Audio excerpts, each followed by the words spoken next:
Alright, we want to just dive right into it? Let's go, dude. Alright, fuck it. So, first topic for the day, Just Cause 3. Been in the works for a while now. People have been really excited about it. I have. Well, you have. Yes. I never actually played Just Cause 2, but like when I heard about it and he was hyping it up, I was like, okay, I might give it a shot. For you, did you say that was like one of the few games you were getting? It was one of the few $60 games I was anticipating. Like Fallout 4 was the first one, and I was like, I'm gonna buy Just Cause 3. You know? Is that it? Just those two? There's something. I was gonna buy Halo 5. What about I didn't. Battlefront? Was Battlefront? Battlefront was a maybe. Was a maybe. And then I played the beta, and I was like, nah. Yeah. But yeah. Just Cause 3. Sorry, go ahead. No, I was gonna say, yeah, Just Cause 2 was really good. Yeah, Just Cause 2 was amazing. I love Just Cause 2. And Just Cause 3 looks amazing too. It's not the gameplay that I'm mad about. Yeah, it's the day one DLC for $25. Thank you, AAA titles. It's fucking stupid. Like, I was going to buy it day one probably, like December 1st. And then I went and checked out the Steam page just to check it out, just cause whatever. And it's like, oh, you could upgrade to the XL for $25 more, and you get a skin and some vehicles and missions, and I'm like, well, so this is day one. No season pass. Not a season pass, which is still kind of bullshit in my opinion, but like acceptable behavior as a season pass. But yeah, no, it's just day one DLC. They're making you pay for. Well, not day one DLC. DLC. You pay for, but like, and I was just like, yeah, I'm not buying this game anymore. Dude, that was like the norm back in the day, dude. Like a couple of years ago, I saw like because I remember Mass Effect 3 had day one DLC, like a lot, and then before that, games had online passes too. Yeah. That was pretty bad. Yeah, but it kind of stopped recently though. Now we're getting just like I think pre-order bonuses now. Shit. Yep. Classic. So, I mean, they like. Day one DLC, such garbage. I talked about it with Battlefront last time. Their day one DLC practically. Now we got another DLC, day one DLC with Just Cause 3.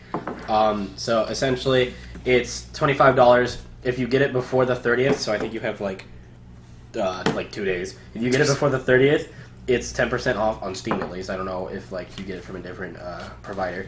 Essentially, you start out with they get you on day one. You get some kind of skin. It's a skin for a parachute skin and Rico skin. Yes, a skin for Rico and then a parachute skin, and then we don't know anything about it. All it says is that you get three new additions. Yeah. And then it mentioned missions, new enemies, and new vehicles and gadgets. It doesn't go into what they are.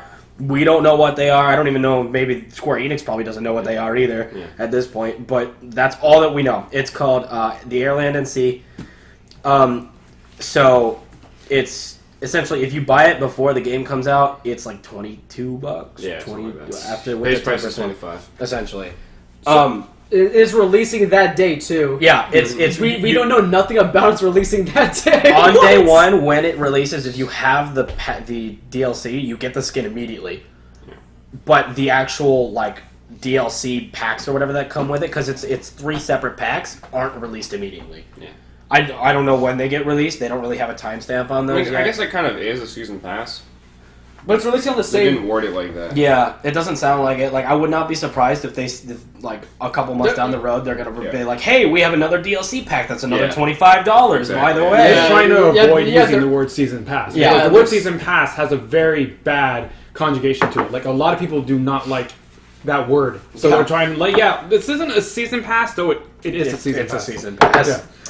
Yeah. Like as with things before, what's gonna be the new thing after season passes? Yeah. I just think it's really funny because, like, honestly, your incentive for buying it now is 10% off. But I mean, like, it's $2. Like, a lot of people really don't give a shit about $2. Yeah. The incentive for buying it right now is the day one skin. Who cares? It's a single player. It's game. a single player game. There's no multiplayer. There isn't a mod for it yet. I mean, there might be at one point, like they did with Just Cause 2. But like they specifically said, they would rather focus on the storyline than the multiplayer. So who gives a fuck about a skin? Yeah. You know what? You're gonna see it. Whoop-de-doo. Just go on YouTube and watch other people who bought it. There you go. You get your fill. Like that. It seems like they have no good argument for why you should buy the DLC. Yeah, absolutely not. Until we get more information about what actually is going to entail what's inside. Exactly. And that's with most companies. I don't think that I have ever seen a good argument for a day one DLC. There isn't one. Yeah. It should just be a part of the game. It should have been part of the game. Okay. Day one DLC is essentially just they built a game and they're like, we're gonna cut this part out and make people pay extra for it. Yeah. As opposed to just fucking making a good game And then maybe like a couple months down the line, they have more ideas, they have more money, they have more budget for this type of shit, and then they add DLC. That's acceptable if it's good quality DLC. Like if it's like after the game's released. Yeah. That's acceptable. Afterthoughts are definitely acceptable because afterthoughts happen all the time. Like back in the day, I'm pretty sure before things were able to be downloaded for systems, companies thought, yeah, why didn't we just put this in the game where things they heard through word of mouth? Exactly. And that's why expansion packs came out. So, Dude, expansion packs are the shit, dude. expansion packs were Yeah, great and they so- were handled well. In my opinion, like, if this DLC is worth $25 extra, what I think they should have done is it should be part of the game at launch, and they should tack that $25 onto the full price of the game. And I mean, maybe not $25 This is full. not gonna No one would buy it. No one would buy it, no. But like, it's like if it's $25 worth of content, that money should be put into the full price of the game. Or they should adjust the game likewise. If the game is more than 60, no one's gonna buy it, No. dude. 60 is the industry standard. Yeah. You can't go over that You really unless can't. it's like Rock Band and it comes with like equipment. Oh, yeah, the accessories. Yeah. I guess if it comes with DLC. Yeah. What do you mean? Like equipment DLC. No, that's software. Equipment. That's something that should just be a part of the game. Yeah, it's a software. It's a downloadable microphone. It's not. I'm talking about physical fucking. hey. A 3D printer for $3,000, you can download that shit. If Just Cause 3, You wouldn't Just Cause download a 3 printer. came with a little like fucking assault rifle that I could point at the screen like fucking Duck Hunt, maybe I'd be able to pay $25 more dollars. No, it's okay, dude. Just buy Kinect. Fuck It's you. all good. Just get the Kinect version. Dude, Just Cause 3 comes with Oculus Rift, so you're an experience. Yo, actually, give it time, dude. Oh, I'm yeah. excited for that. Well, you played Just Cause 2. You said you did, right? Mhm. How was it? Like, It was good. was it good? Have you like beat it all the way or no? Yeah, no. Mhm. The thing with Just Cause is that I start playing it, I start playing a story, and I get distracted by all the stupid shit I can exactly. Yeah. do. Which is fine to me because that's all I would look for is like the stupid shit I can do. So It makes I got me my money out where's worth my money's worth out of Just Cause 2. Well, you got like. And that's the way they marketed it. Did you get? You got it like way later than it was like released. Yeah, it was- Right? I got Yeah, it so, cheap. yeah, still got it on sale. Yeah, so. Yeah. The other thing to point out, I read somewhere that apparently there's a day one patch for the game. It's mainly just bug fixes. Like, I don't think they're going to add any extra content. I think they're just tweaking a bunch of stuff that is probably glitchy on launch. For the PS4, at least, it's about 3 gigs. I'm not sure how it's going to be for, like, PC or Xbox, but I heard that it's definitely going to be around 3 gigs for a day one patch. So, hopefully, the patch is useful and, like, worth your time, but just be aware of that if you buy the game, you're probably going to have to download that patch before you can actually start playing it. Dude, like, day one patches are a norm too now. Yeah, exactly. Yeah. I don't really have as much of a problem with patches because, like, if they push because I mean, you have a lot of these AAA games and they're on time crunches to get these games out, and so like if they need to make a day one patch to fix a lot of the stuff they necessarily couldn't catch in post production, that's fine. I don't have a problem with that, as long as if that patch makes the game complete, that's fine. You know what I mean? Like, whatever. Sometimes you need that, but like if you get the day one patch and then the game is still broken, then you're like, why did I just waste my time and money downloading this patch for no reason? Like, so like if the game was unplayable or close to unplayable at launch, and this patch fixes most of that, and then maybe obviously you're gonna find 1 or 2 bugs every once in a while, but like if it's a playable game from there, I don't have a problem with it. I think that's okay. Dude, like Arkham Knight, dude. That's like the tale of all tales. Yeah, dude. exactly. Like, Arkham Knight is the basis with which we judge all other day one patches. Pretty much. Dark dude. Knight got so fucked on PC anyway. They're not gonna fix it, dude. It was decent on the consoles, right? No, it was really good because they can't fix it at all, dude. I thought they did fix it. No. In their post, pretty much it says what you're getting now is as best as we can do it. Unless you have to redo it do the whole process all over again. So give me my fucking $60 back. Yeah, exactly. Refund. They allowed refunds. That's good. Good. That's good. They said that you. I mean, it's unacceptable that they fucked up to that magnitude, but I respect them for giving refunds. Yeah, exactly. As long as you can own up to your mistakes. Yeah. And that's the thing too with like one game that's coming out is Fire Emblem Fates, and I liked Fire Emblem Awakening. I'm like a massive weeaboo in a sense. I loved Fire Emblem Awakening. Yeah. It was a really great game, and Fire Emblem Fates was announced, and it was called Fates because there are like 2 families that you have to go to, like a weeaboo family, samurai family, and then like a knight family. And the game is going to be about you choosing which side that you're going to be on. Now, Fire Emblem Awakening was about choices too, and it was kind of similar in that aspect, but it was a full game. Yeah. A few months afterwards, they announced that there are going to be 2 cartridges, kind of like Pokemon, where there's Pokemon X and Pokemon Y.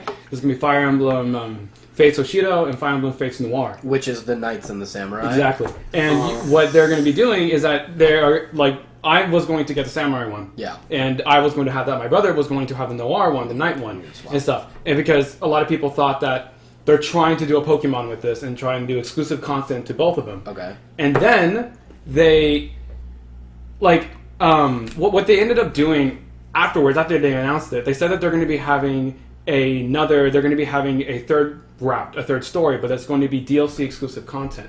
And it's going to be called Revelations, and it is something where they get both the best worlds and put it together. So like a Pokemon Platinum, it says. They're going to get both of them and then put them together Pokemon and bring a Emerald. new story.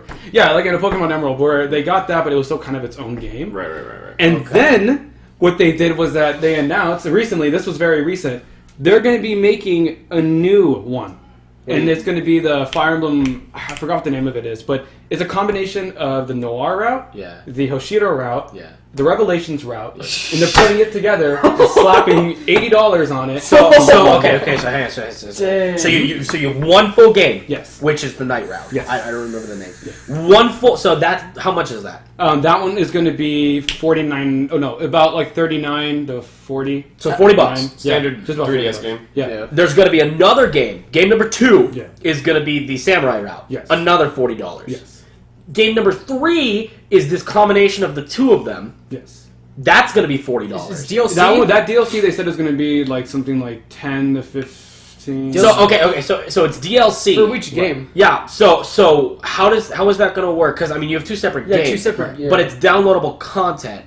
So like, can you if you have either game, you can download it and it brings in the other story. Yeah, and it brings in something. It's called the Invisible Kingdom in Japan. It's supposed to be this story that is kind of like the other two, but not really. Okay. So I'm just trying to get a clear picture. Right. So let's say you only buy the Samurai one. Right. Okay. Like you only have enough money for the Samurai or whatever. Then you buy the DLC for the Samurai one. Will it bring in all like enough information so you understand the Knight side of things and it's supposed to be its own story, but apparently because the game I think is out in Japan already, and there are people saying that it's its own story, but they bring in some information from both routes, but you don't get the full picture. In order to get the full picture, you need to buy the okay, which makes sense. And then another thing that they announced is that if I got the Samurai one, Yeah. you would be able to buy the Knight one, Yeah. but at a discounted price. But it would be DLC. Okay. Right. It would be downloadable content. That's kind of cool. So instead of having to buy 2 physical games, you can only buy one and then get the other game for as DLC, and then the Revelations whatever DLC. Yeah, it was as half well. price, so I would be paying $60 for that, Okay. and then I would be paying an additional like 10 or 15 to get the other route, so that's already 80. Okay. That's the 3. Right, and that is the 3 right there. And then the 4th game. And then the 4th one is supposed to be a combination. But what I'm trying to say that really frustrates me Sorry, go ahead. is that it's fine. With Pokemon Pearl and Diamond and Platinum, when they came out with Pearl and Diamond, they didn't announce Platinum was coming out. They just said Pearl and Diamond were coming out, and that was the thing for a while. And then they announced, okay, we have the resources, we have the know-how, and we know what we're going to do for Platinum, and they did it.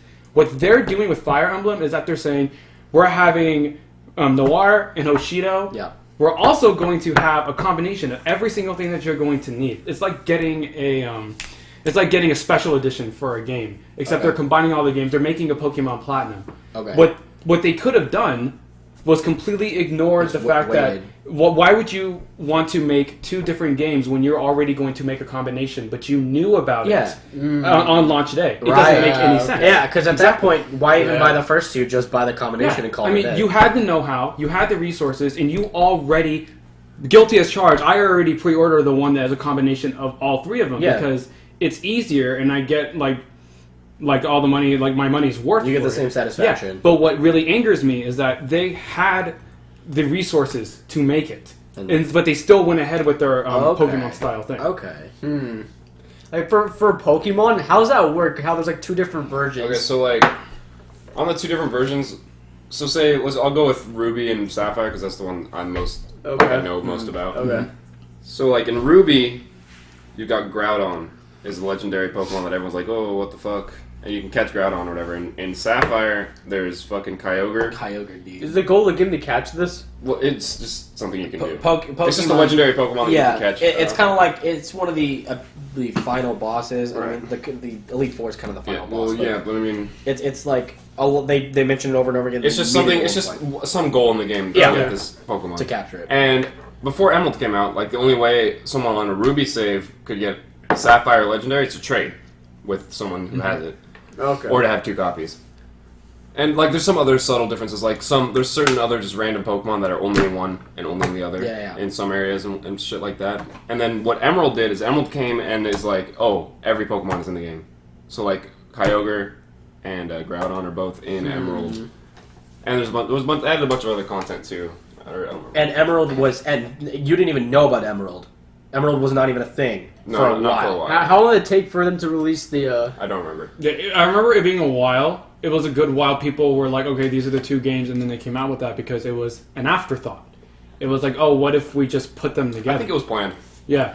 I mean, like, with the way that they probably said it, it was probably planned, but they at least made us feel like, oh, this wasn't exactly the same for some time. So for the full experience, let's say they didn't release it was Emerald, right? Yeah. Would I have to play those 2 games for the full experience, or do I just need to play one game? You really only need one for the full experience, unless you're like a hardcore fan that wants to catch everything. Oh, okay. Yeah, and the good thing about that is that they didn't release Emerald on the same day they were releasing Ruby and Sapphire. I actually, honestly, in my opinion, that's better, because how Nintendo does it, or well, I guess it's both Nintendo, right? Is Fire Emblem Nintendo? Yeah, no, yeah. Okay, I don't know. But like, with Pokemon, it's like, oh, here's the game. And fans are like, oh, I gotta get the game because it's out today. Or whatever. And then they release the other one later because they know the same fans are gonna buy that one too. Yeah. And I honestly think that's more of a scumbag move than just letting me pick from the beginning. Yeah. I feel.